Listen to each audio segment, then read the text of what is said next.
Alô, alô, camaradas! Hurra! Bom dia, boa tarde, boa noite.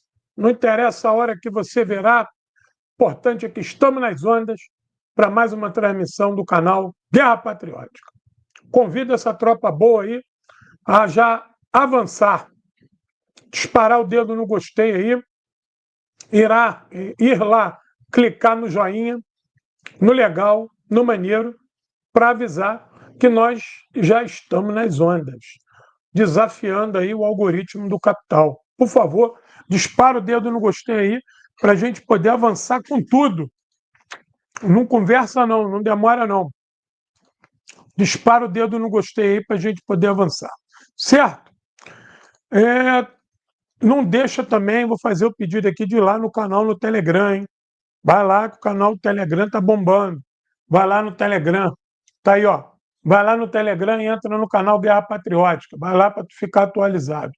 E vai disparando o dedo no gostei aí para a gente poder avançar. Não conversa, não. Arrebenta aí o dedo no gostei e vamos embora. Vamos avançar. Já que a gente está iniciando os trabalhos aí, eu preciso lembrar vocês do livro em comemoração aos 80 anos da vitória. O Caminho da Vitória, de Moscou a Berlim, organizado por mim e pelo professor Francisco Carlos Teixeira da Silva, um livro de mais de 400 páginas coloridas, 17 artigos sobre vários aspectos da pré-guerra, da guerra e do pós-guerra. Fala de batalhas, de armamento, de uniforme, de política, de geopolítica, da política interna soviética, da produção soviética. Porra, livraço, livraço. E nele. Peraí, gente, desculpa. E nele está aqui, ó, na quarta capa, meu querido irmão João Carvalho, está conosco aqui nessa obra. Essa obra aqui tem muita gente boa.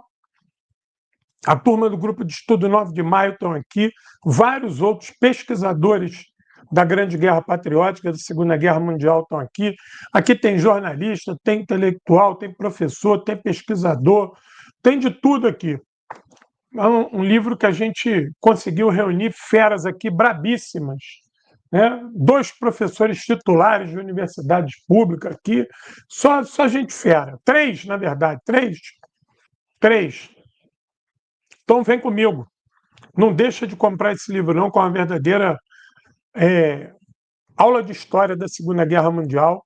Esse livro diz muito sobre a União Soviética, não só no aspecto político, militar, mas também no social. Aqui você vai entender bastante da mobilização popular, principalmente no quesito aqui, propaganda, jornal, cartazes, também está aqui.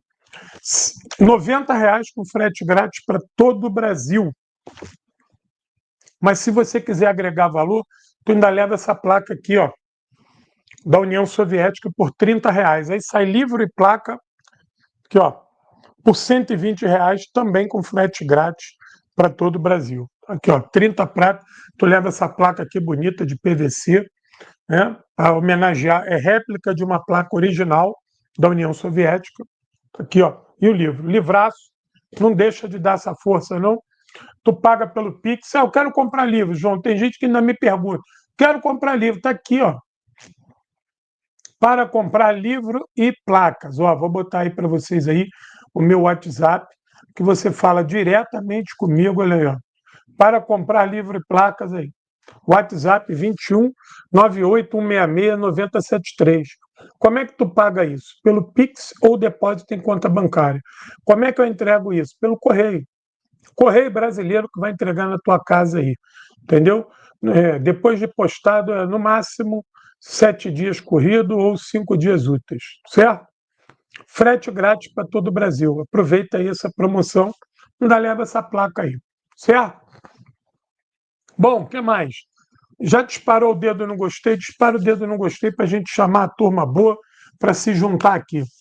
Vamos embora, vamos aglomerar aqui virtualmente para a gente avançar. Bom, o debate hoje é um debate muito interessante, é um debate de tese, e que faz muito sentido, né? Não tem nada de teoria da conspiração, espalhaçada, não. É um debate de tese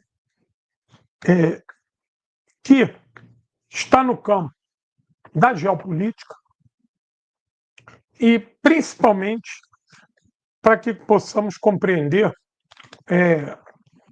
a realidade que estamos vivendo, que às vezes parece um tanto nebulosa, confusa, por alguns motivos.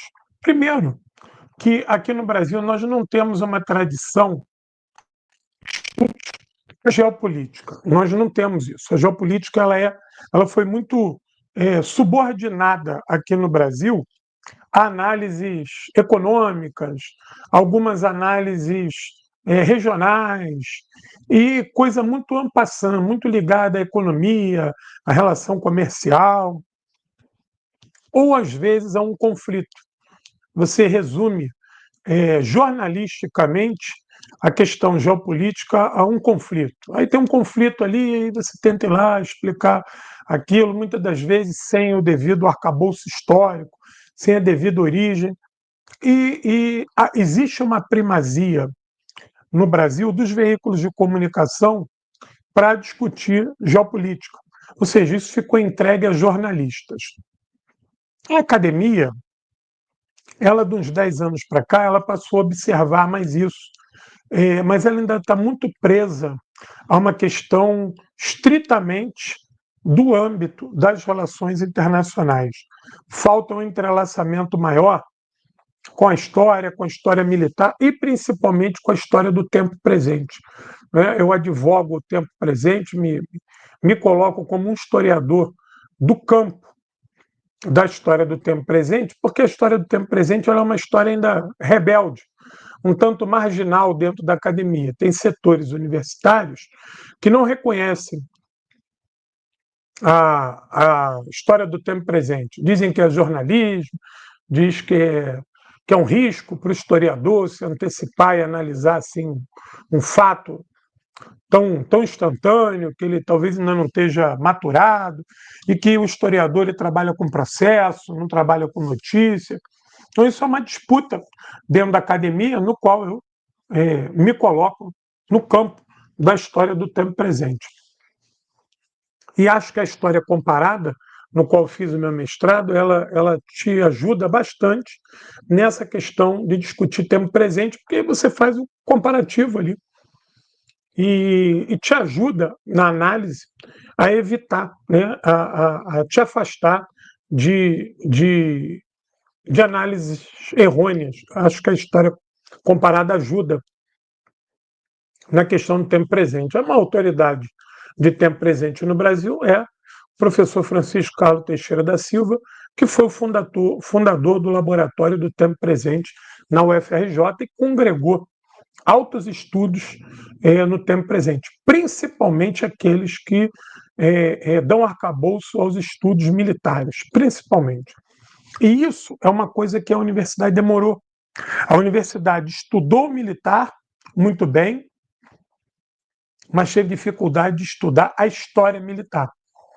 Então, ficamos presos num limbo de entender o papel do militar, mas não entender o ofício do militar no tempo presente, nessa conjuntura geopolítica, que é sempre frenética.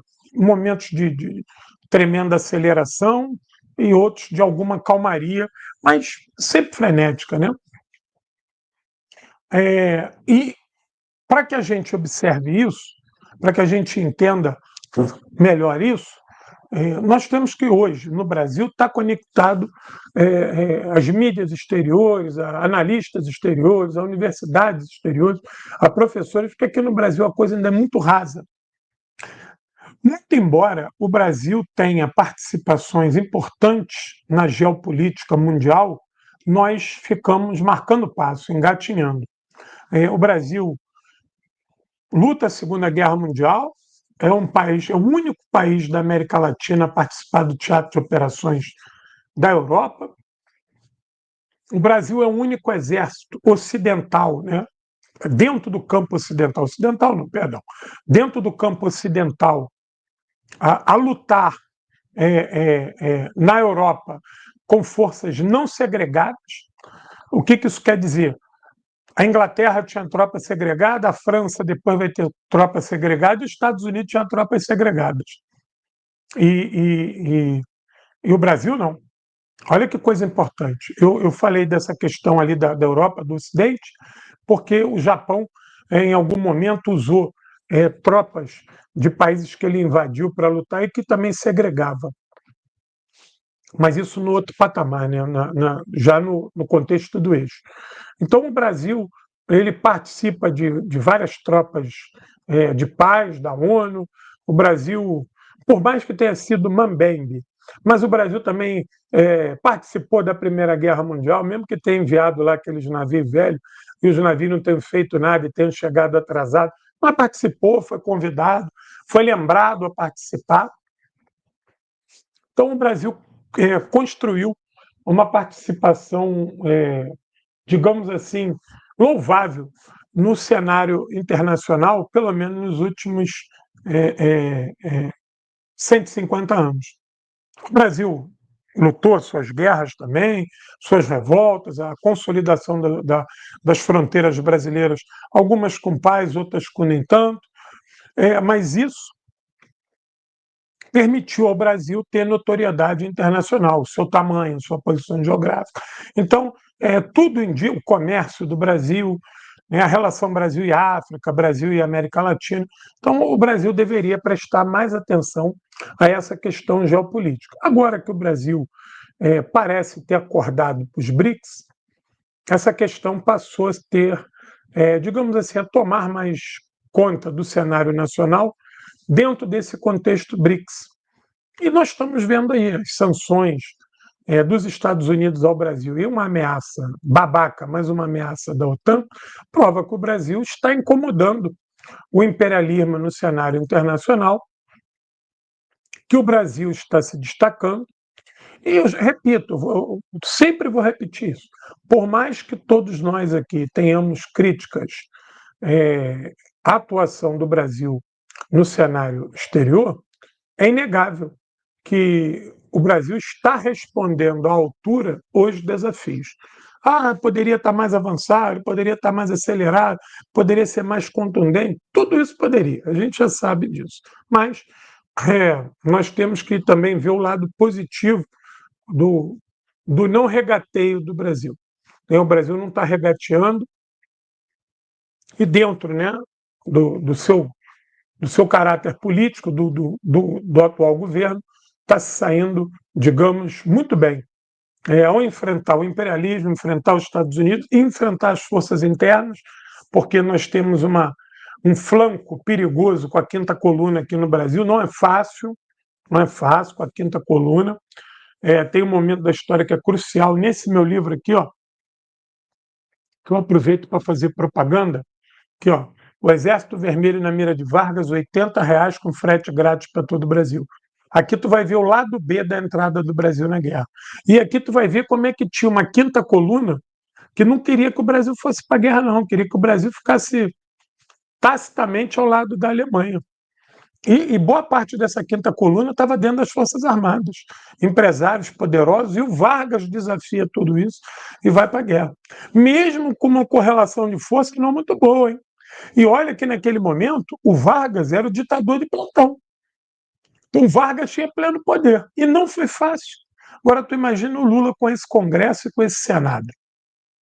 Então o desafio é maior. Então eu convido você também a comprar esse meu livro aqui, ó, meu e do professor Luiz Edmundo Tavares, O Exército Vermelho na Mira de Vargas, cheio de documentos inéditos, documentos secretos da época da guerra, muita manchete de jornal no âmbito comparativo.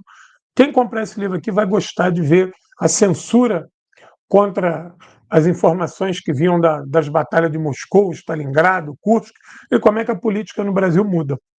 Né? R$80 com frete grátis para todo o Brasil, tu também compra aqui comigo. Então, nessa pegada da geopolítica, nós precisamos observar os vários nuances para que a gente crie o hábito de entender o que está acontecendo na conjuntura internacional e ter essa visão a partir de de múltiplas fontes. Nós não podemos ser monolíticos. A questão internacional, muitas das vezes, é que nem aquela propaganda daquele shampoo Denorex, da minha época, e a turma mais nova não sabe o que é. Parece, mas não é. Denorex, parece, mas não é. Depois a turma mais nova procura no YouTube a propaganda que até hoje está na boca da minha geração. Parece, mas não é. Então, eu convido vocês hoje, eu vou botar os links aqui e eu vou fazer hoje naquele formato de aula. A gente vai trocando, eu vou trazer aqui um artigo muito interessante. Talvez alguns de vocês já tenham até lido o artigo começou a circular tem em torno de uma semana aqui no Brasil. Eu recebi dos camaradas da RT, né, da RT Russia Today, né, da RT News, a imprensa russa, que saiu na versão em espanhol. Saiu na versão em espanhol. De vez em quando eu vou dar uma rateada aqui, que eu estou lendo aqui do espanhol, e traduzir direto não é fácil. O artigo, eu vou botar link, eu vou botar isso tudo aqui, fiquem calmos. Inclusive no YouTube, está em português, eu vou botar também uma entrevista com Dmitry Trenin. Quem é Dmitry Trenin? Dmitry Trenin é professor, pesquisador da Escola Superior de Economia de Moscou. E veja, não é um cara da ala de Putin. Não é uma figura que vem do apoio ao Putin. Pelo contrário, a história do Trenin é que ele advogava uma Rússia muito ligada ao Ocidente. O Trenin, no âmbito da política externa da Rússia, de Putin, ele, inclusive, ele era um crítico. Então, não é alguém que é do establishment, não é um cara do seio do Putin. E era visto, até pouco tempo atrás, um liberal. Né? Não era nem da ala dos comunistas, não, um cara de esquerda, era visto como um liberal. O Trenin, ele é professor pesquisador da Escola Superior de Economia de Moscou e membro do Conselho Russo de Assuntos Internacionais. O Dmitry Trenin, ele é uma referência, né, nessa questão dos assuntos estratégicos. Quando a gente fala assim, assuntos estratégicos, então, está englobado defesa com D maiúsculo, tecnologia com T maiúsculo e segurança com S maiúsculo. Esses três elementos compõem os assuntos estratégicos que estão dentro da geopolítica, da política internacional. A política internacional é o macro e a geopolítica é o que fazem os países se mexer ali, as contendas, as relações de amizade ou de conflito entre os países. E que, muitas das vezes, essas relações estão em busca de uma política ou externa regional, né, ou interna a nível nacional. Peraí, gente, só um minuto. Eu preciso só de um minuto aqui. Peraí, só um minuto. Fica aí que é só um minuto.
Gente, vamos embora. Eu retomar aqui que eu estava só resolvendo um negócio aqui da mamãe, que não está muito bem. Mas vamos embora, vamos avançar. Né? Deixa eu voltar aqui para o Dmitry, né? É, deixa eu voltar aqui para o Dmitry aqui, que eu saí aqui. Vamos embora. O Dmitry, que é uma pessoa muito influente, academicamente falando, um grande cientista, lançou essa sua tese agora e ela teve muita repercussão no cenário internacional. Demorou a repercutir aqui no Brasil, porque todos esses problemas que eu expliquei do nosso campo técnico-científico, principalmente na questão de relações humanas, né? E o Dmitry, ele advoga que a Terceira Guerra Mundial já começou, que nós já estamos num estágio de uma confrontação global e que essa confrontação global ela não começa já explosiva, ela começa com pequenos conflitos que vão desencadear médios conflitos e aí grandes conflitos com envolvimento de múltiplos blocos. Nós vimos isso na Primeira Guerra Mundial e na Segunda Guerra Mundial. Sucessivos acontecimentos no âmbito político e militar que vai espoletar, né, que espoletaram o conflito macro, o ápice.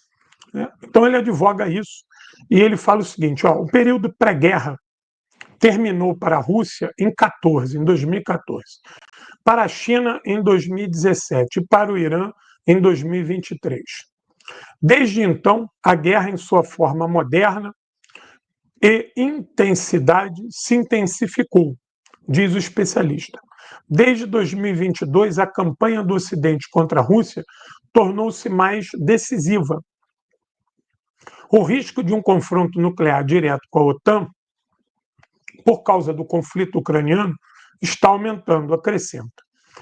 Quando ele fala aqui que a guerra terminou para a Rússia em 14, foi justamente o fator Ucrânia, mas não só o fator Ucrânia. Você vai pegar vários países do espaço pós-soviético que vão possuir governos pró-Ocidente, pró-OTAN, extremamente reacionários contra a Rússia. Geórgia, Romênia, Moldávia, os estados bálticos, Polônia, Ucrânia, todos esses países vão receber um investimento da OTAN gigantesco de grana, de trabalho psicológico, de trabalho ideológico, de influência cultural, a conformar, a criar gerações de políticos liberais, mas extremamente reacionários, ao pé do canhão contra a Rússia. Isso, em 2014, o epicentro disso é o golpe na Ucrânia. Por quê? O que ele ressalta? O golpe contra a Ucrânia foi dado contra um presidente que, em tese, tinha boas relações com a Rússia. Então, não está admitido, a OTAN decidiu que não aceita, no espaço pós-soviético, governos que sejam amigos da Rússia. Não é pró-Rússia, não, amigos. Tem uma relação de amizade. Isso não é aceitável. Isso não é aceitável. E isso é pré-condição para o teu país não sofrer pressão, guerra híbrida, golpe, vetar verba, te expulsar da União Europeia, impedir a tua entrada na União Europeia, receber dinheiro do Banco Mundial, ou seja, todos os instrumentos de coerção são colocados contra a Rússia até hoje. E o epicentro disso é a situação da Ucrânia. Isso é o que ele advoga. Quando ele fala de 17 para a China, né, é o avanço, digamos assim, um avanço do governo estadunidense a delimitar que vai botar arma em Taiwan, que vai armar Taiwan, que quer que Taiwan tenha uma postura belicosa contra a China e começa a instituir uma espécie de OTAN no Pacífico. Vai buscar apoio da Austrália, vai buscar apoio das Filipinas. Nós estamos vendo hoje o Trump pressionando Japão e Austrália para se posicionarem frontalmente contra a Rússia.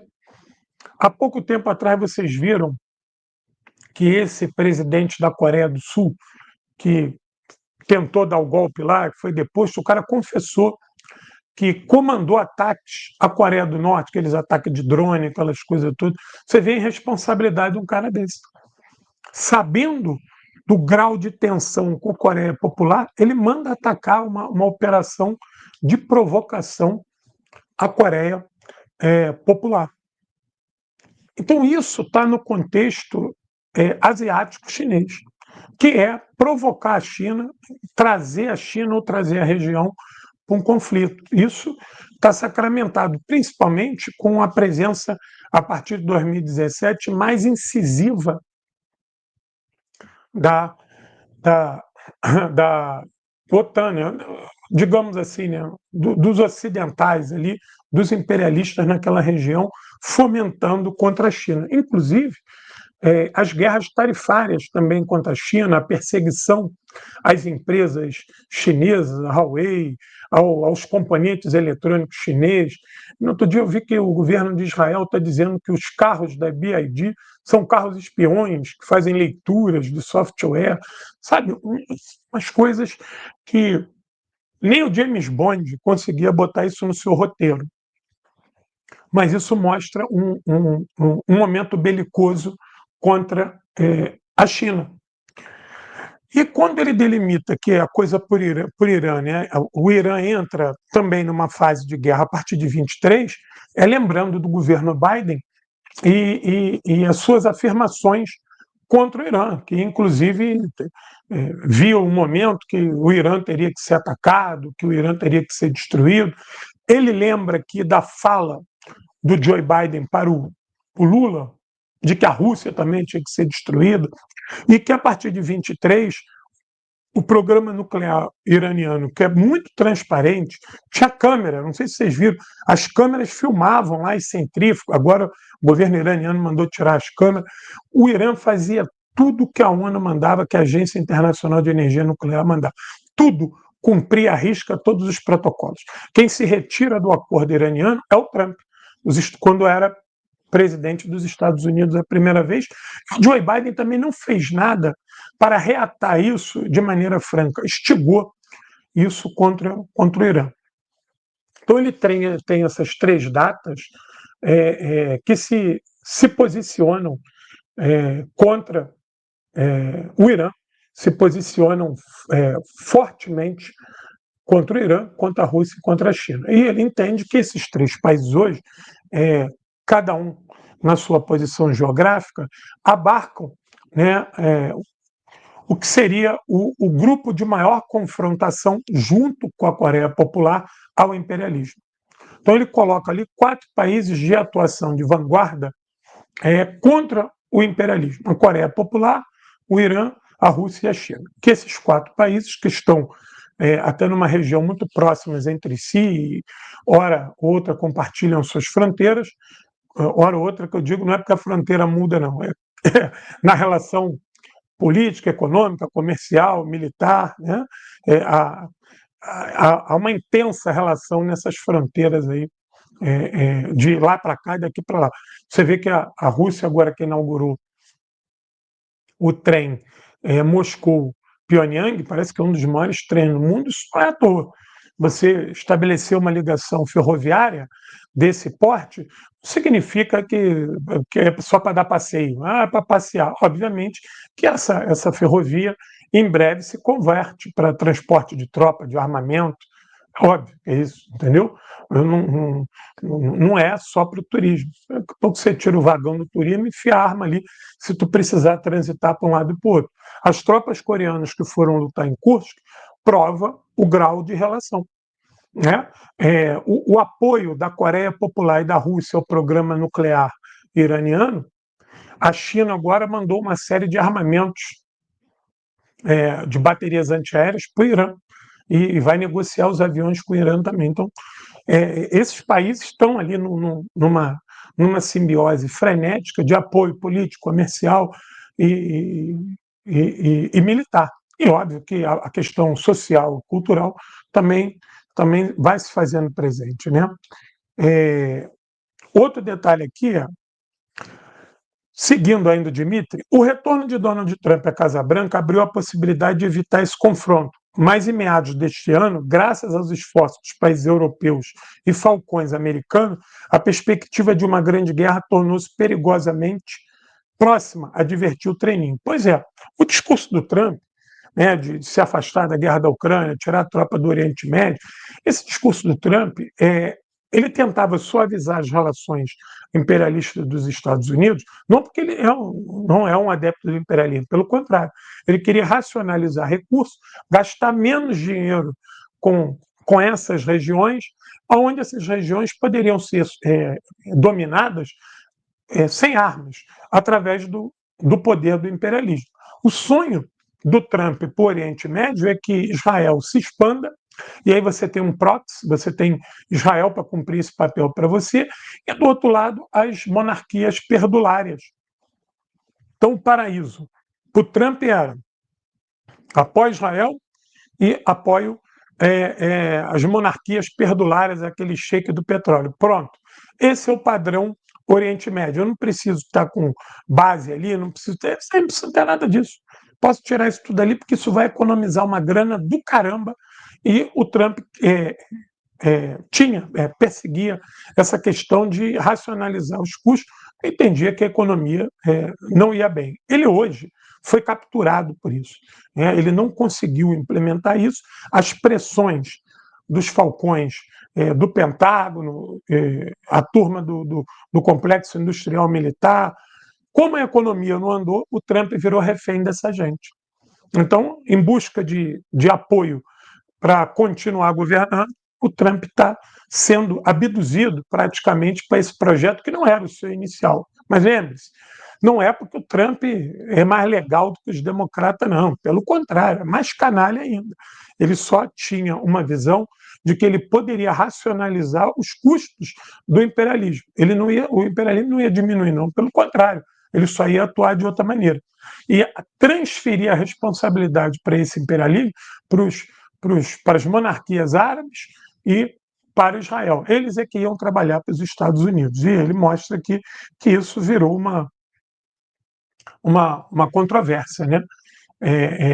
O Trump hoje parece seguir um rumo completamente daquele que ele propagandeou. Claro que boa parte da propaganda do Trump é demagogia, é mentira, é coisa insólida, mas existiam questões racionais que ele acreditava poder fazer diferente dos democratas e alcançar êxitos mais rápidos. Obviamente que a realidade está se mostrando adversa para esse projeto do Trump. A causa é a mudança no equilíbrio de poder mundial. Para os Estados Unidos e a Europa, esta não é a última batalha, mas certamente será decisiva. O Ocidente é incapaz de aceitar a perda da hegemonia mundial, aponta o autor. Pois é, as relações da Europa com os Estados Unidos, elas estavam se deteriorando porque a visão do Trump é de que a Europa tinha que pagar mais, que a Europa vivia muito bem às custas de uma manutenção dos Estados Unidos. É como se o Plano Marshall ele tivesse continuando. Né? Desde então, o Plano Marshall não tivesse cessado. Então, o Trump queria que a OTAN investisse mais em armamento e que, obviamente, parte do plano do Trump de recuperar as economias estadunidenses é o complexo industrial militar. Mas se ele não queria fazer guerra, como é que ia vender arma? Era só você impor à Europa que ela pagasse mais, aumentasse seu PIB e pudesse comprar mais armas dos Estados Unidos. A coisa parece também não ter seguido exatamente isso. Vai se comprar muita arma dos Estados Unidos, mas tem um desejo de Inglaterra, França e Alemanha de reabilitar suas indústrias bélicas e ter uma produção de massa. Só que essa Europa vai precisar de minério, vai precisar de terras raras, vai precisar de insumos, de matéria-prima. Você não ativa uma indústria bélica em vários países ao mesmo tempo se você não tiver matéria-prima. E aonde que tem matéria-prima para isso? Aí tu vai ter que ir para a África. Mas na África a coisa está difícil, porque no Sahel se trava uma guerra de independência e está se botando de lá para correr a França, os Estados Unidos, a Espanha. Então, tem problema. Onde é que vai ter isso? A gente vai ter que procurar isso na América Latina. Nós vamos ter que reconduzir nossos tentáculos imperialistas para a América Latina. Daí a fala do Mark Rutte, da OTAN, ameaçando o Brasil ameaçando o Brasil, a China e a Índia com relação ao petróleo russo. Ou seja, quando você vê que os navios americanos vieram aqui para a Guiana para drenar petróleo da Guiana e intimidar a Venezuela, à toa. Quando você tem um apoio descarado dos Estados Unidos para figuras como Milei, Noboa, Bukele, é porque se quer criar um ambiente extremamente reacionário na América Latina para se contrapor aos governos minimamente progressistas. Veja, nenhum continente no mundo tem tantos governos hoje progressistas como a América Latina. Cada um com a sua intensidade, cada um com o seu nuance, cada um com seus problemas, mas eles todos formam um bloco na região de contraponto à presença do imperialismo. Isso não tem na Europa. Na Europa não tem isso. Então a Europa está de olho, sim, vamos reativar a nossa indústria bélica, vamos passar a fazer sombra à indústria bélica estadunidense, sim, mas nós precisamos de minério. Onde é que vai ter minério? Na América Latina. Nós vamos ter que disputar a América Latina com os Estados Unidos. O rearmamento europeu é obviamente que ele cumpre a ordem dos Estados Unidos. Vocês têm que ter arma de vocês, tal, e aumentar o PIB, e não sei o quê, tá tudo certo. Mas também a Europa visa um tipo de confrontação, porque ela precisa retomar essa sua hegemonia mundial. Os BRICS e os outros blocos que vão se constituindo no mundo, Mercosul, CELAC, isso vai minando, isso vai tirando a penetração europeia em muitas regiões do planeta. E a Europa percebe que em alguns locais, para retomar essa hegemonia, vai ter que ser na bala. E para ser na bala tem que ter arma. Não adianta tu querer ir para a guerra com a arma dos americanos. Eles viram na Ucrânia, eles estão vendo na Ucrânia, que essa questão da arma, né, é suscetível à escassez. E que eles não estão prontos para travar uma guerra com a Rússia. Eu estava vendo aqui a questão dos mísseis. Não se pode competir com a Rússia a questão de mísseis. A Rússia fabrica mais e muito mais barato do que todos os países da Europa juntos. Então, mesmo que eles centralizem o seu parque industrial, eles não conseguem produzir tantos mísseis quanto a Rússia, nem tão barato quanto a Rússia. E mais, a Rússia tem um apoio efetivo do Irã, da Coreia Popular e da China na produção desse armamento e no fornecimento de mão de obra e matéria-prima. E se a Rússia precisar diversificar o seu parque, ela tem material intercambiável. O material russo é similar ao chinês, que é similar ao da Coreia Popular, que é similar ao do Irã. Olha que coisa interessante. Então você tem ali uma indústria bélica desses 4 países que é suscetível, é intercambiável. A munição é a mesma, a padronagem é muito semelhante, o desenho é próximo, a origem é a União Soviética. Então, isso é uma coisa que a Europa não tem. O padrão europeu, o padrão francês é diferente do inglês, que é diferente do italiano, que é diferente do estadunidense, e que quando você cria conformidade no campo de batalha, você tem que recorrer ao armamento estadunidense. Então, isso é um ponto a se destacar desses 4 países. Vamos embora. Está aqui. Retorno, a causa. Segundo o analista, quando Joe Biden disse ao presidente brasileiro Lula da Silva que queria destruir a Rússia, ele revelou a verdade por trás do eufemismo de derrota estratégica. A guerra da Ucrânia foi o melhor cenário para Biden e seus liberais. Eles acreditaram que a Rússia seria derrotada 2 vezes, militarmente e economicamente, e que isso geraria um impacto social e político dentro da Rússia a mudar os rumos da Rússia, inclusive com a ascensão de governos que, em tese, estariam em conformidade com as demandas ocidentais. Israel, apoiado pelo Ocidente, é um exemplo de tal ideologia. Primeiro em Gaza, depois no Líbano e finalmente no Irã. Não é coincidência que no início de junho tenha sido usada uma estratégia semelhante à usada na República Islâmica para atacar aerodromos militares na Rússia, enfatiza o especialista. Eu não tinha percebido isso. Aquela tática que a Ucrânia levou, aqueles caminhões disfarçados, que saíram drones e que atacaram os aerodromos russos, aquilo foi exatamente o que Israel fez contra o Irã. Eles colocaram dentro do Irã caminhões que saíram drones que atacaram uma série de baterias antiaéreas e aeroportos iranianos que impediram uma resposta imediata do Irã ao ataque de avião israelense. O mesmo padrão, exatamente o mesmo padrão. Inclusive, o mesmo padrão no uso de caminhões. Mesmo padrão. Ou seja, há uma articulação, né? Israel, Estados Unidos, Ucrânia, OTAN, isso é um padrão OTAN de ataque. Isso foi testado lá na Rússia, ou seja, nós estamos vendo que o que foi feito na Rússia foi um teste. Não era um objetivo primaz do governo ucraniano, aquele ataque dos drones nos aerodromos. Não era. Era um teste. E o que foi testado aqui era a capacidade remota de controle desses drones efetivos, a muitos quilômetros de distância, eles saírem do caminhão e chegarem ao alvo. E no Irã, isso foi efetivo.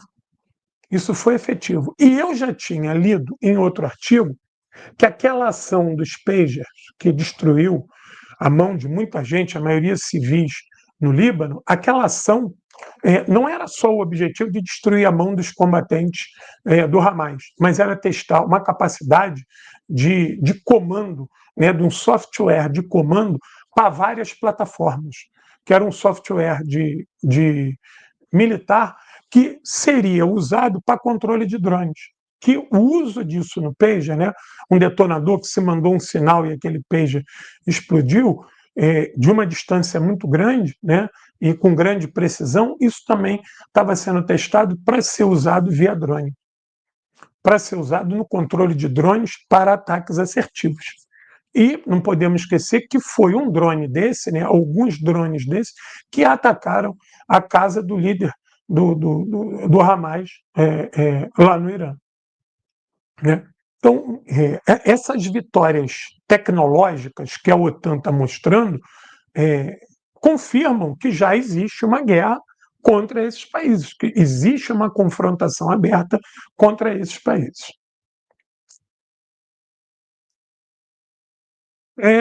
Vamos lá, vamos seguindo. Aparentemente, os Estados Unidos e o Reino Unido estão envolvidos em ambos os casos, na Rússia e no Irã.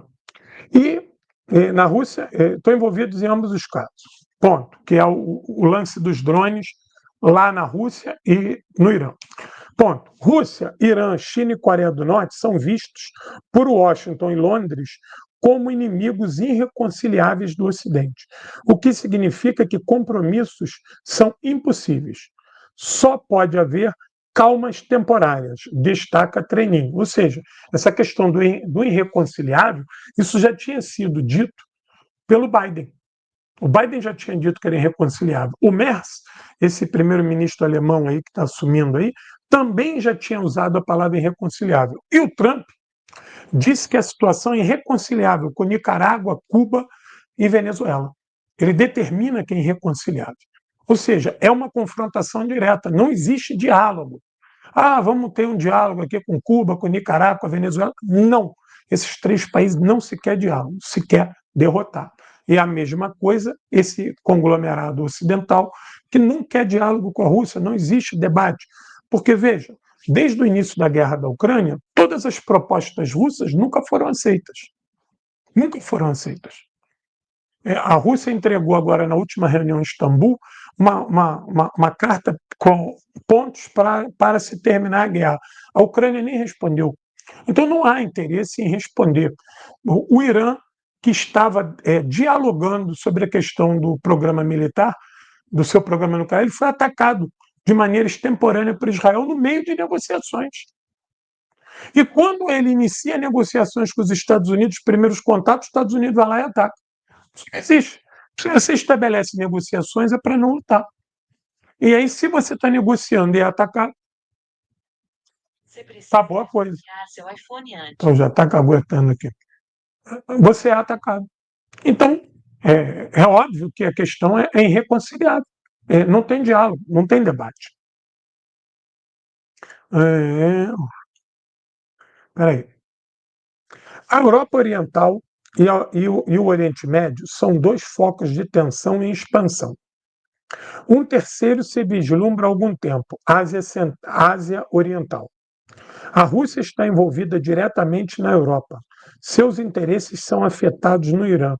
E ela pode estar envolvida de uma forma ou de outra no Extremo Oriente, afirma. Veja, no Extremo Oriente, nós estamos vendo início de foco de tensão na Ásia Central, com Armênia, com Azerbaijão, isso está ficando muito nítido. No Extremo Oriente, né, é óbvio que o Japão sempre se porta de maneira, não belicosa, porque ainda não tem armas para isso, mas sempre de maneira contundente contra a Rússia. A Austrália tem sido sempre um parceiro contra a Rússia, sempre um parceiro contra a Rússia. E a tentativa de você desestabilizar o Oriente compromete a Rússia também. A última coisa que a Rússia precisa é uma guerra da China contra alguém. A última coisa, primeiro que ela muito provavelmente teria que participar disso, dependendo da intensidade. E segundo, que isso para o comércio e para a economia desses dois países seria uma catástrofe. Ainda mais nesse momento que a Rússia agora, parece que ontem a Europa aprovou mais uma rodada de sanções contra a Rússia. Ou seja, a Rússia está sendo asfixiada a nível econômico no âmbito das suas relações com pessoas que até ontem eram parceiros comerciais. E essa voracidade contra a Rússia ela é tão tenaz que a Europa está se sacrificando, está sacrificando o seu desenvolvimento, está pagando caro por combustível, mas não compra o gás russo, que é extremamente barato. Ou seja, o sacrifício econômico, social, é elevadíssimo para se manter uma guerra de desgaste contra a Rússia, mesmo que isso custe o seu desgaste. Ou seja, eles estão apontando para uma guerra do dá ou desce. É uma guerra de o vencedor total ou o derrotado total. E isso inviabiliza todo e qualquer debate. Aí o lado russo diz o seguinte, olha, eles só aceitam a minha rendição ou o não debate. O não debate é a minha vitória. Então eu tenho que me armar, eu tenho que me preparar. E aí a Rússia, que aparece como inimiga, vilã, obtusa, imperialista, não há janela de negociação. O projeto do Ocidente é não negociar, é continuar avançando. Bom, sigamos aqui. As novas estratégias de guerra não se tratam mais de controlar um território, mas de provocar a desestabilização e o caos interno. Nós vimos isso nas guerras híbridas a partir das primaveras árabes, né? Sabotagem econômica, agitação social e desgaste psicológico. O plano do Ocidente para a Rússia é um colapso interno gradual, garante o professor. Perfeito. A questão das sanções, e olha, as taxas de 50% contra o Brasil visa isso. Um plano, olha aqui, ó, sabotagem econômica, agitação social e desgaste psicológico. É o mesmo roteiro. A intensidade contra a Rússia é muito maior, mas esse pacote agora que o Trump coloca contra o Brasil, a gente pode dizer o seguinte, é uma declaração de guerra. Durante o governo Biden, o Biden estava em guerra com a China, uma guerra comercial. A China falou, então nós estamos agora num estágio de guerra comercial, guerra. As marcas chinesas sendo perseguidas, né? Inclusive empresários chineses, diretores de estatais chineses sendo presos, detidos, acusados de espionagem. Nós vimos isso com a mídia russa está proibida em tudo quanto é lugar, jornalistas russos presos, perseguidos, as redes sociais, as big techs baniram a mídia russa, você tem dificuldade, tu não tem mais ícone nessas lojas de aplicativo, você não consegue mais instalar, você tem dificuldade de achar as mídias russas, como tem dificuldade de achar mídia chinesa, venezuelana, cubana, nicaragüense, você tem dificuldade para isso. Então existe uma guerra nesse campo voraz, contra a Rússia, contra a China, contra o Irã, contra a Coreia. E agora nós estamos vendo que o Brasil está entrando nessa rota, né? Esse artigo foi escrito antes da sanção do Trump de 50% para o Brasil, mas nós nos enquadramos nisso. Essa sanção de 50% visa criar esses 3 estágios na nossa sociedade. Ou seja, é uma declaração de guerra ao Brasil, semelhante, né, à que a Rússia vem enfrentar. Caos interno, sabotagem econômica e agitação social. Foi o roteiro do impeachment da presidenta Dilma, que colocou no poder Temer e Bolsonaro. Se o vice da Dilma não fosse o Temer, o impeachment da Dilma não tinha saído. É óbvio que o que facilitou era ter um vice completamente oposto ao caminho que o PT e a Dilma vinham. Se o vice da Dilma fosse um cara de esquerda, não teria impeachment. Você teria que usar outro remédio. E as primaveras árabes, o que nós vimos foi isso. O que a Primavera Árabe deu? Destruição da Líbia, destruição da Síria, foram exitosos a partir disso. Eles não derrotaram a Líbia e a Síria militarmente, eles derrotaram com caos interno, com desgaste econômico, sabotagem. É só ver que esses países ficaram sob sanções e bloqueios muito duros e foram estigmatizados. O Iraque, antes de ser invadido em 2003, ele passou por 10 anos de duras sanções. O Iraque não conseguia comprar Novalgina. Óbvio que você leva aquela sociedade a um estágio de caos. E aí tem hora que a parte da população fala assim, cara, é melhor os Estados Unidos vir tomar essa porra, que aí acaba essa merda, pelo menos eu vou poder comer, vou beber. É óbvio que visa isso. E nós vimos agora a Síria. Nós vimos agora a Síria. E eles querem impor isso ao Líbano. Eles querem impor isso ao Líbano, porque isso vai levar a um desgaste terrível do Hezbollah. Aí as sanções ao Irã é isso. O Irã não entrou nesse plano aqui de caos social graças às relações com a Rússia e com a China. Graças. Se não fosse Rússia e China, com a questão comercial, o Irã estava ferrado. O Ocidente e seus aliados não se limitam praticamente nada, né? Não há limite. Ataques com drones a infraestruturas e instalações nucleares, bem como assassinatos de políticos, jornalistas, negociadores, cientistas e até suas famílias. Absolutamente tudo é permitido. Áreas residenciais, escolas e hospitais são alvos de bombardeio. Isso é uma guerra total, condena Dmitry. Veja, isso é verdade. O Zelensky atacou 2 vezes a usina nuclear de Zaporizhzhia. Ninguém falou nada. Os Estados Unidos e Israel foram lá, agora atacaram 3 usinas nucleares. Ninguém falou nada. Foi autorizado e acharam isso comum. Veja, até esse ataque da Ucrânia a usinas nucleares, isso nunca tinha acontecido. Isso é terminantemente proibido. Sempre se respeitou isso, a usina nuclear não mexe. Até porque se viu, né, o que foi Chernobyl. Mas eles fizeram isso. O Zelensky passou 10 anos bombardeando áreas civis em Lugansk e Donetsk. Silêncio sepulcral. Silêncio sepulcral.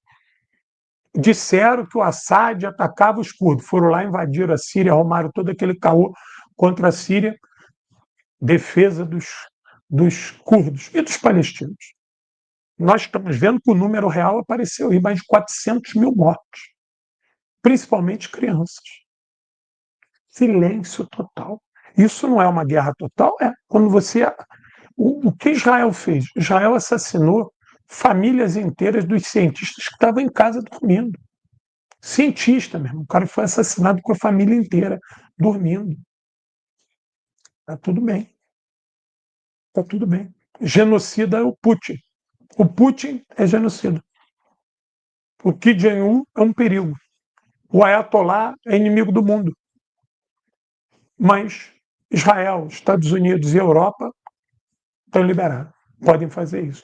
Ou seja, há toda uma subversão de tudo que foi pactuado ao final da Segunda Guerra Mundial. Porque tudo isso que nós estamos vendo aí foi feito durante a Segunda Guerra Mundial pelo eixo e foi abominado. Foi abominado. Se varreu esse tipo de prática, constituindo uma série de leis e normas na ONU que impedisse que guerras se tornassem esse confronto fratricida, principalmente resguardar civil, não atacar alvos civis, proteger as instalações nucleares, proteger infraestrutura crítica. Isso é atacado. Você vê que Israel ataca o hospital. Todos os hospitais são atacados, até as igrejas são atacadas, mesquitas são atacadas. Coisas que só Hitler fez isso. Hitler que fez isso, ninguém aceitava isso. Isso, ao final, no Tribunal de Nuremberg, isso era citado como crime de guerra. Isso não pode ser feito. Se atacar um hospital, tem necessidade disso. Por mais que esse hospital esteja cheio de combatentes, tu cerca o hospital e espera os combatentes saírem de lá. Uma hora eles vão ter que sair. Então, isso está liberado. Há uma subversão de todo o direito internacional, de todas as leis de guerra, que ora foram vistos como práticas terríveis e privatista dos fascistas. Agora isso vem a baile de novo, no século XXI, com uma voracidade gigante e sendo aceito. Claro que durante a Guerra Fria nós vimos vários conflitos provocados pelo imperialismo que já usavam essas táticas, que já usavam esse tipo de coisa. Eles nunca tiveram pudor nem humanidade. Eles nunca tiveram pudor nem humanidade. Né? Só que agora nós estamos vendo isso em múltiplos cenários e em larga escala. Você vê que a sabotagem na Rússia do trem de passageiro, trem caiu lá, matou um monte de civil. Você vê que constantemente os drones ucranianos alcançam regiões na Rússia, alvos meramente civis. Meramente civis. Você vê que aquele ataque terrorista lá no balé russo foi comandado por um setor do serviço secreto ucraniano e visava realmente matar civis. Nós vimos aí os 2 generais russos que foram mortos no meio da rua com carro-bomba, sem problema nenhum, ou seja, um ataque terrorista. E vamos embora, não tem problema. As várias vezes que a ponte da Crimeia foi atacada, está liberado. Tudo contra a Rússia está liberado, tudo contra o Irã está liberado. Ao contrário, não pode. Aí é crime de guerra. Né? Você vê o absurdo. O Putin tem mandato de prisão do Tribunal Penal Internacional porque sequestrou criança. Meu Deus, para que a Rússia ia querer sequestrar criança? Não tem sentido isso. Não tem nenhum sentido. Pelo contrário, agora ficou provado que primeiro disse que sequestraram 10 mil crianças. Depois era 5 mil crianças. Agora, a Ucrânia entregou uma lista de 394 crianças, se não me engano, que estariam com a Rússia. Aí a Rússia provou que 100 e tanto estão na Alemanha, com uma ONG lá, Mequetrefe, com as crianças. Dessa lista de 300 e tantos, 100 e tanto estão na Alemanha. Aí a Alemanha confirmou. Aí a Rússia continuou a ver a lista. Falou, cerca de 50 desses aí estavam aqui. Já foram entregues às suas famílias e mandou a prova. Os outros 100 e tanto que vocês dizem aí, nunca teve em território russo, vocês procurem aí nessas ONGs aí. Ou seja, a guerra ucraniana está facilitando, eu vi no outro dia um deputado holandês do tráfico de criança para órgãos e para pedofilia. Um monte de criança está entregue aí em ONGs espalhadas pela Europa que ninguém sabe, ninguém viu, inclusive as famílias atrás, e o governo ucraniano mentindo para as famílias, dizendo que as crianças estavam na Rússia. E a Rússia está dizendo que não, mas é óbvio que a mídia vai dizer que a Rússia está mentindo, e agora as crianças estão aparecendo em vários lugares do mundo. O governo polonês já tinha avisado isso. Existe um trânsito de crianças ucranianas na fronteira com a Polônia marginal sendo levado por redes de pedofilia, inclusive para tráfico de órgãos. A Polônia tinha avisado. E eu vi agora o deputado holandês falando isso. A Rússia já tinha dito, mas a Rússia era mentirosa. A Rússia não acredita no que a Rússia fala, que é invenção de guerra. Olha a loucura que é essa guerra da Ucrânia. Bom, vamos seguindo aqui com o nosso querido Dmitry. Esta guerra se baseia em desumanizar o inimigo, através do controle da informação, da censura e do revisionismo histórico, que transforma o inimigo em um mal absoluto que deve ser esmagado e destruído, observa Dmitry. Veja, a Rússia entregou agora mais 1.000 corpos de soldados ucranianos.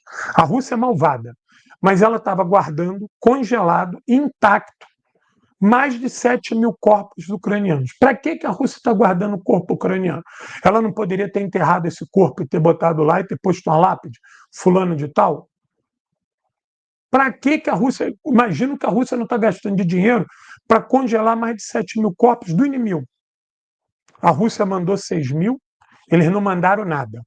Aí depois mandaram 70 corpos. Agora a Rússia mandou mais 1.000 e poucos corpos, eles mandaram 30 e poucos corpos só.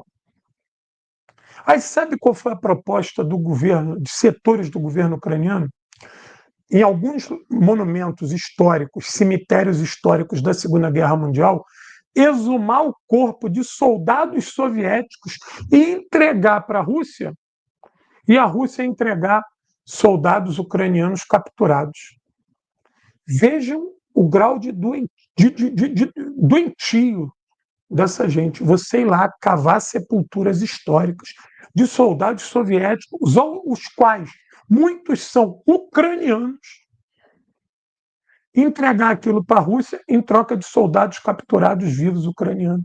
Violar cemitérios históricos, sagrados para as suas religiões, que eram tumbas de guerra.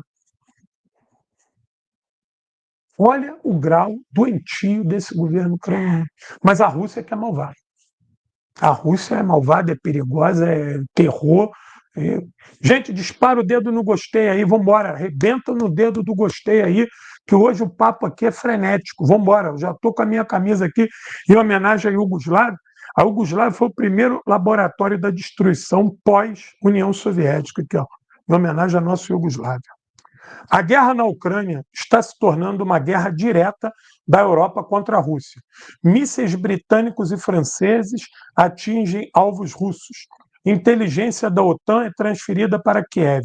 Europeus participam de treinamento com militares ucranianos e planejam ataques conjuntos. Mas a Ucrânia é apenas uma ferramenta. A guerra não terminará aí. O Ocidente se prepara para uma guerra mais ampla, alerta o analista. E eu concordo. A guerra da Ucrânia, no qual eles estão sendo derrotados, está servindo como um grande laboratório para o que eles planejam mais além.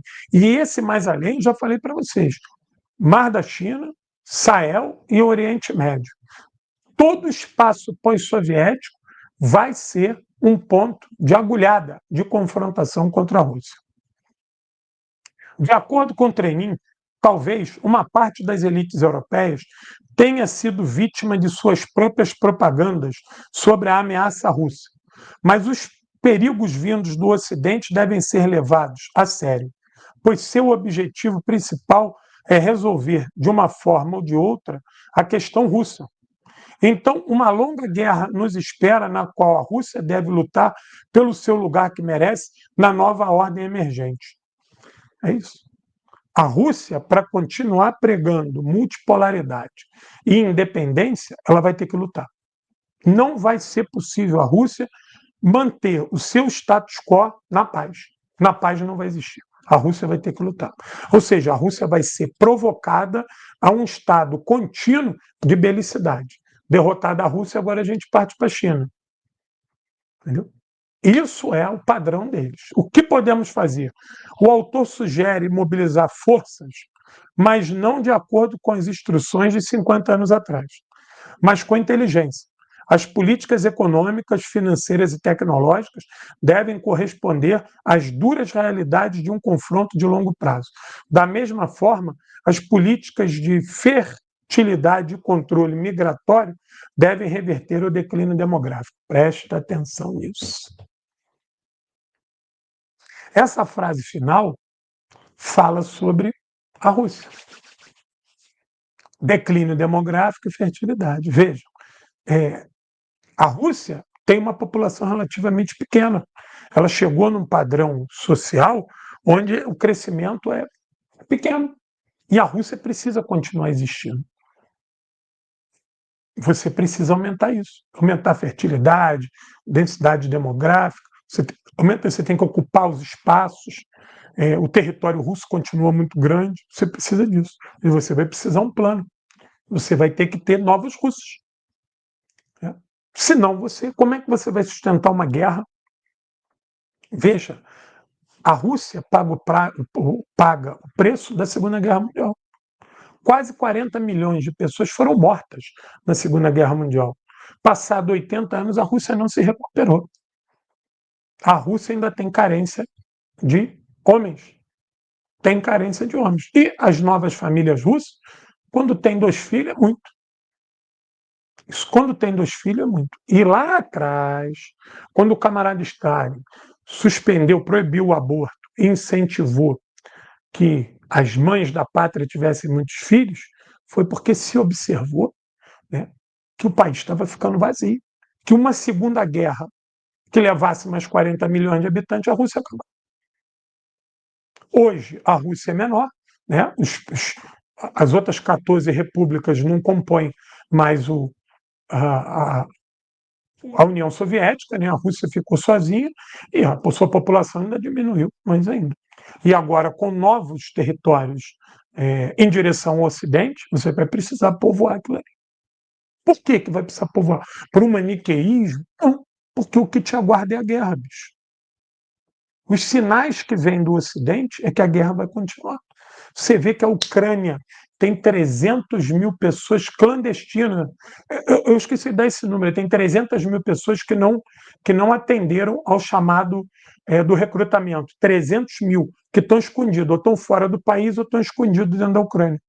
300, desde que começou a guerra, 300 mil pessoas não se apresentaram para lutar na Ucrânia. Não vão. E a Ucrânia já vai estar sofrendo com isso. Vai estar faltando masculinos, porque a quantidade enorme que já fugiu é uma verdadeira diáspora que não quer participar da guerra, e a outra que está escondida.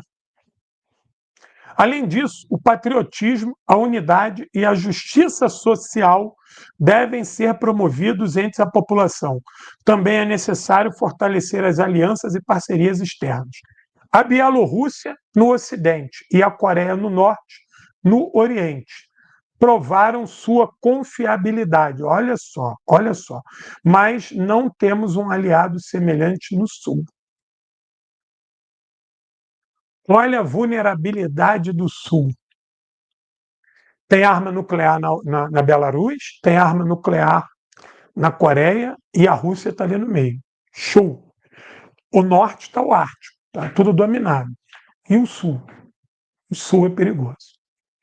Não tem.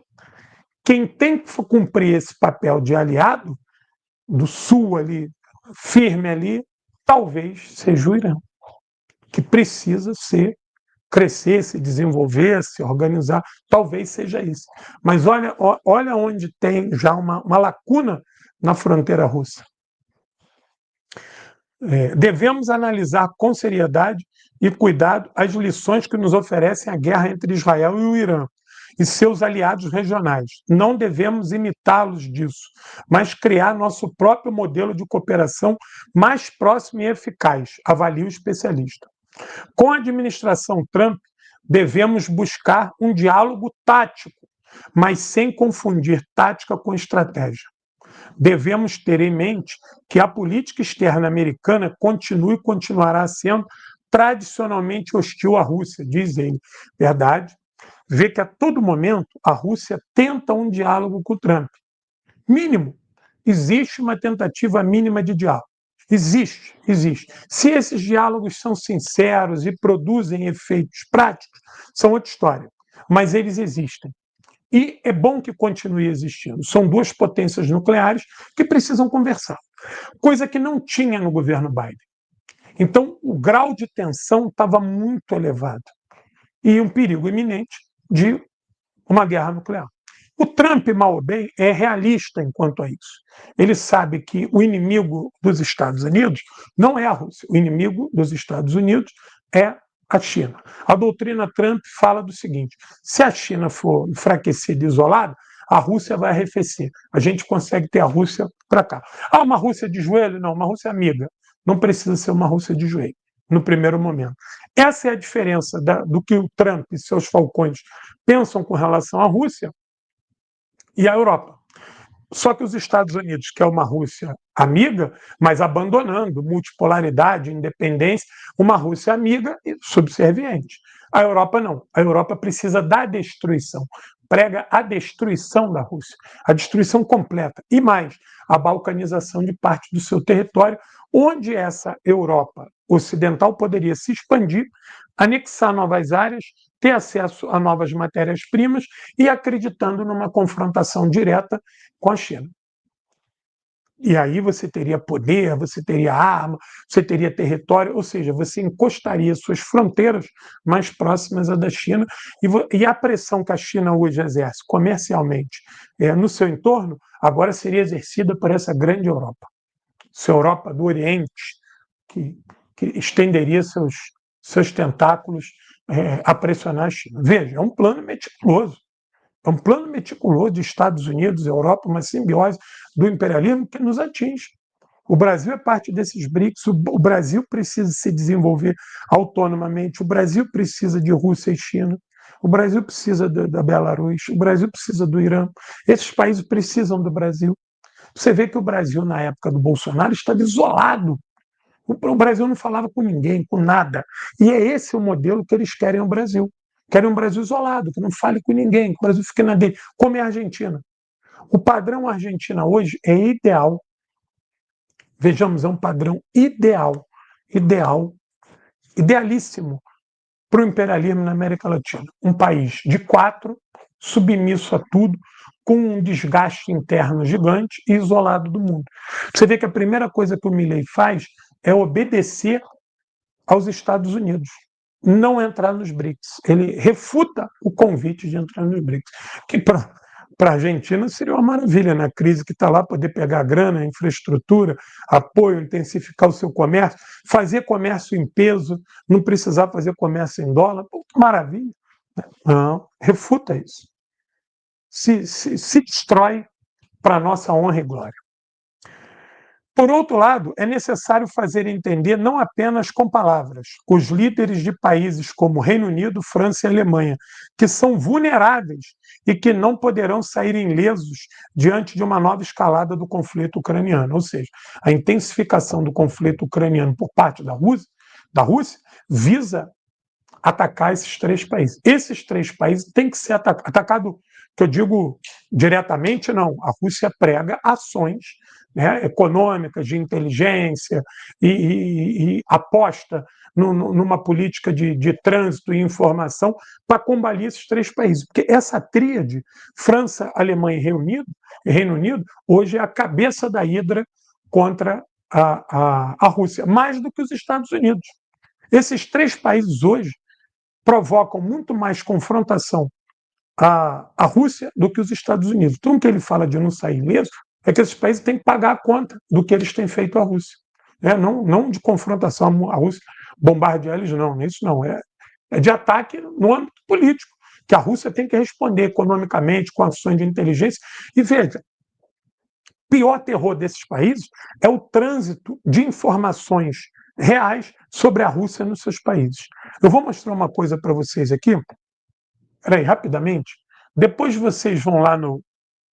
Peraí, deixa eu mostrar uma coisa aqui, que vocês vão entender a batalha que a Rússia vem vencendo, que é a batalha das comunicações. E isso a Europa tem odiado. Isso a Europa tem odiado. A Europa tem feito de tudo para isolar essas... O Jornal Metrópolis publicou hoje assim no Instagram. Depois vocês vão lá no Instagram do Metrópolis. Com tropas fragilizadas, Putin libera estrangeiros no exército russo. Se vocês verem os comentários, vão lá ver os comentários. Tem 5.450 curtidas. Vão lá ver os comentários. Jornal Metrópole, Instagram, Brasil. A maioria dos comentários é criticando a matéria, falando que é absurdo, não tem nada fragilizado, a Rússia está ganhando, as tropas estão chegando em queda. A maioria, li os comentários, inclusive tem um comentário. Tá? Uma enxurrada de comentários. Isso significa que a Rússia está ganhando a batalha das comunicações. Sem ter mídia. Sem ter mídia. Aprendeu a usar a ferramenta da internet. E pessoas pequenininhas, como a mim, como a vocês, que não estão aqui defendendo a Rússia, não, estão apenas pregando a verdade, porque a verdade é revolucionária. quem fala a verdade não merece castigo. E nós estamos sempre com a verdade histórica, porque ela é dialética. Então, quando a gente fala a verdade sobre a Rússia, a gente está ajudando a combater a versão falaciosa que o imperialismo quer nos impor para nos alienar e nos doutrinar. Então a Rússia está vencendo isso. E esses países aqui, eles têm um horror a isso. Eles têm um horror a isso.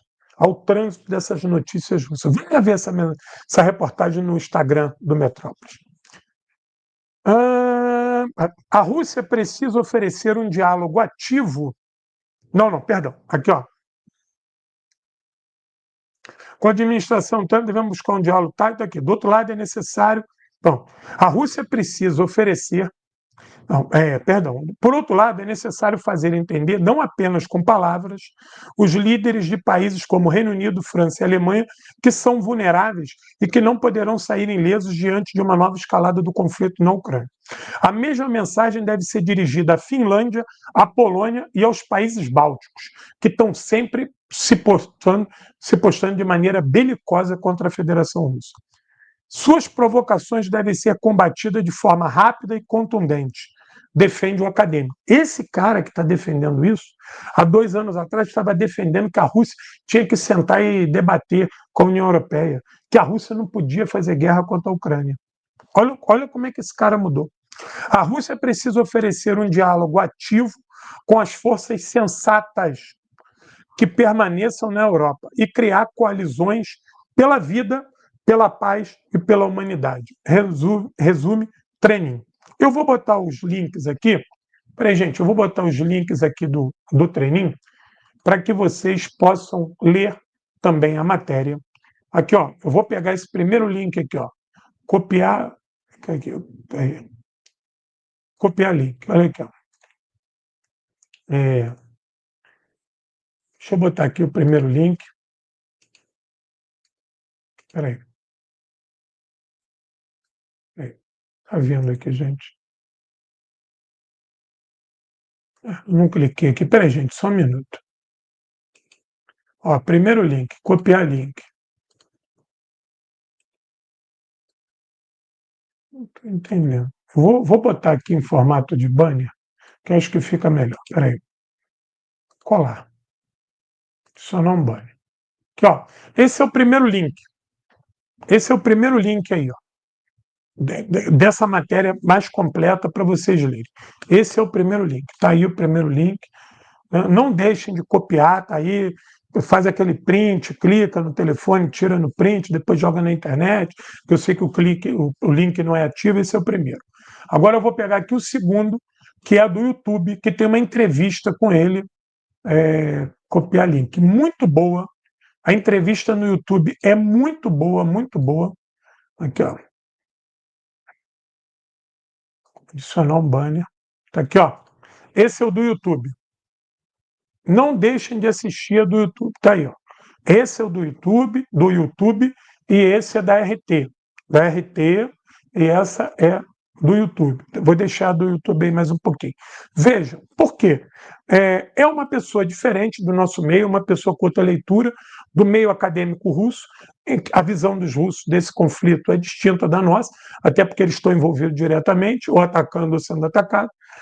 A mudança de rumo desse intelectual mostra, obviamente, que há um debate intenso na academia russa.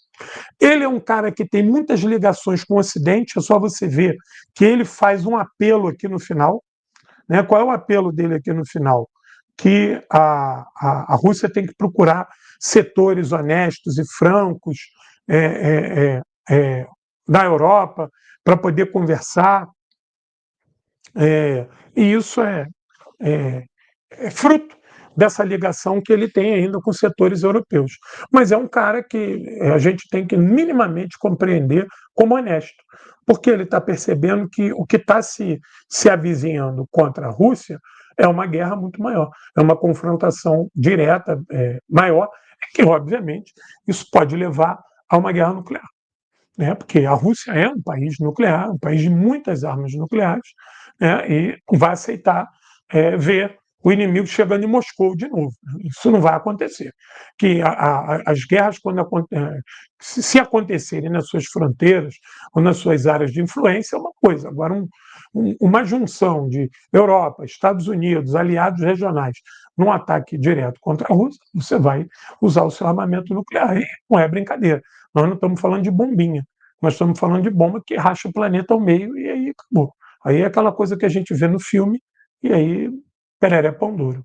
Não tem para onde correr, não dá para a gente mudar de planeta. E isso vai se tornando cada vez mais concreto e perigoso à medida que nós não vemos o final da guerra da Ucrânia, nós vemos uma tensão da Europa maior, nós vemos a Europa se rearmando, o Japão querendo se rearmar, uma Israel que ataca tudo ao seu redor, que cumpre o desígnio da OTAN de tentar desestabilizar todo o Oriente Médio, destruir toda e qualquer forma de governo que não seja um governo de submissão. Nós vimos agora o que Israel fez na Síria. Tu vê que a Síria do Assad, jamais Israel faria isso. Israel se tirou Assad, se golpeou Assad para poder Israel passear dentro da Síria. E o canal de passeio que Israel está conseguindo dentro da Síria visa atacar o Irã. Visa atacar o Irã. E o Iraque, que poderia ser um contraponto, extremamente fragilizado e dividido. Então, isso é tudo parte de um plano maior, que tem como objetivo Moscou e Pequim. Só que no olho desse furacão também estão nós. E nós temos que abrir o olho para isso. Nós temos que abrir o olho para esse olho do furacão. Porque essa ação do Trump contra a gente, eu não tenho dúvida que é uma declaração de guerra, que visa combater o governo Lula, que já visa atacar o processo eleitoral. Tu vê o Bananinha falando não vai ter eleição. Isso aí não são palavras vãs. Isso são palavras de articulações que ele ouve lá. Vamos tentar fuder com a vida do brasileiro, um caos social, que aí não tem eleição, aí militar dá golpe, e aí expulsa o Lula, por quê? Porque todo esse problema é culpa do Lula, e que se o Lula sair, os Estados Unidos volta às boas com a gente volta a vender, a comprar dos Estados Unidos, o grau de tensão está muito elevado, o Lula é por causa da Rússia, é por causa do Irã, e que não sei o quê. No outro dia, ontem, eu peguei um táxi, o taxista falou para mim que as sanções é porque o urânio, aquela fake news, já é o segundo taxista que falou isso para mim, que o urânio que sumiu aqui no interior do Rio de Janeiro foi o navio iraniano que veio aqui pegar e que o Lula deixou.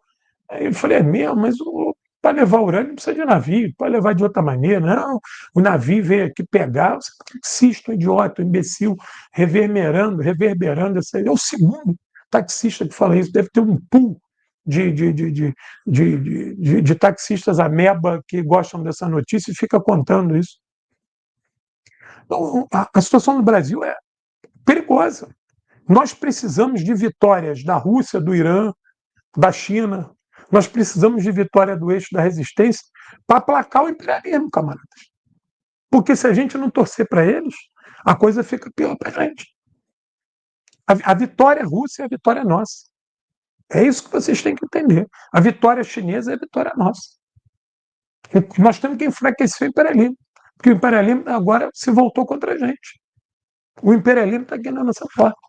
E esse negócio das taxas, eu já falei para vocês, isso é um ataque direto ao Brasil, isso é difícil de ser desviado, isso vai trazer um impacto na nossa sociedade grande. E a quinta coluna está aqui, ó, fungando no nosso cangote. Você vê que já há um plano, o Bananinha é falastrão, é bobalhão, mas ele está mandando o recado, que ele ouve lá. Se conspira já contra o processo eleitoral brasileiro. Se conspira contra o governo, se conspira contra a sociedade e agora se conspira contra a eleição brasileira. Então, não é fácil. E o Brasil está avançando, está ganhando notoriedade. Os BRICS é importante. O Brasil precisa mudar a sua política regional. O Brasil precisa estar colado na Venezuela, na Colômbia, traz o Chile, traz Cuba, traz Nicarágua. O Brasil precisa acordar.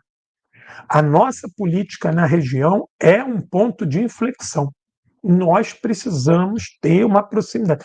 Tu vê que agora a Colômbia e a Venezuela anunciaram um pacto de paz para a fronteira. Eles vão criar uma zona de comércio, de cultura, de segurança na fronteira, até que, enfim, o trânsito de traficante e mercenário e paramilitares que viviam ali na fronteira Colômbia e Venezuela, agora o lazer deles parece que vai diminuir.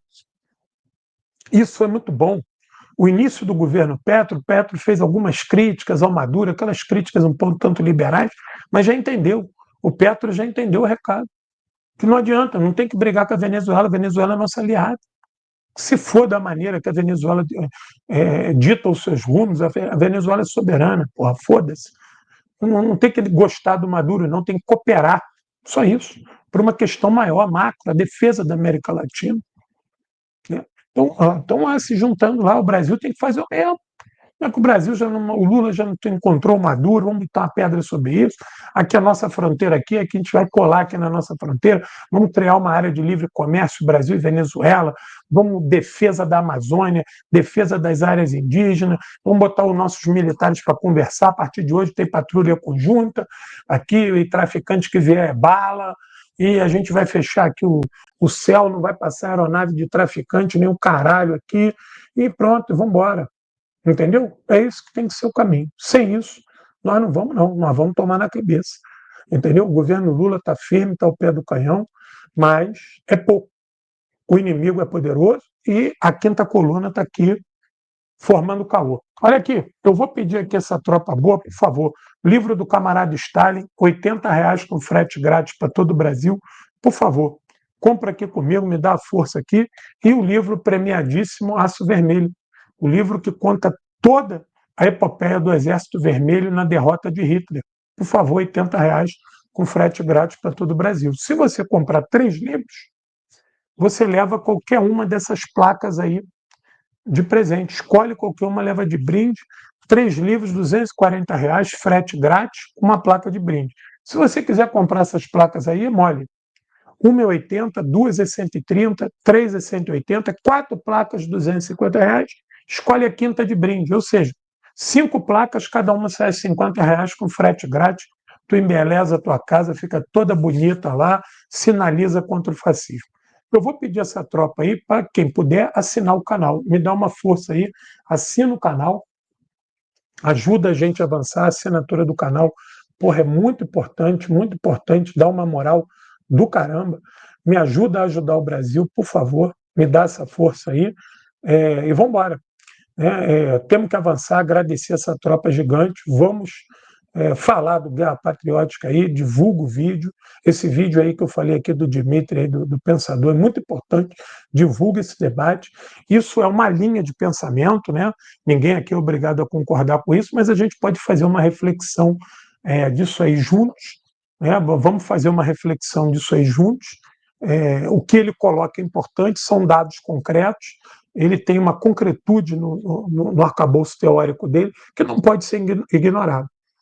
E talvez o que o Dmitry esteja falando também seja parte do pensamento do governo russo, seja parte do que o governo russo entende dessa situação que eles estão vivendo hoje. Então, isso é para a gente refletir. E veja, também eu comecei falando daquela propaganda antiga, né, do Denorex, parece, mas não é, mas também tem aquela propaganda antiga, que, se eu não me engano, era da vodka de Smirnoff, eu sou você amanhã, né? Eu acho que era da vodka, depois me lembra aí se não era da vodka, de que era. O eu sou você amanhã. O Brasil, se continuar num pique de se desenvolver, de fortalecer suas forças produtivas, o Brasil vai falar o seguinte para a Rússia: eu sou você amanhã. Amanhã eles que estão aqui em guerra comigo. Amanhã eles estão arrumando caô aqui com a Argentina, arrumando caô com o Equador, arrumando caô com o Peru, arrumando caô com a Guiana e trazendo um conflito para dentro do território brasileiro. É bom a gente observar isso. Beijo no coração, tô recuando, hurra!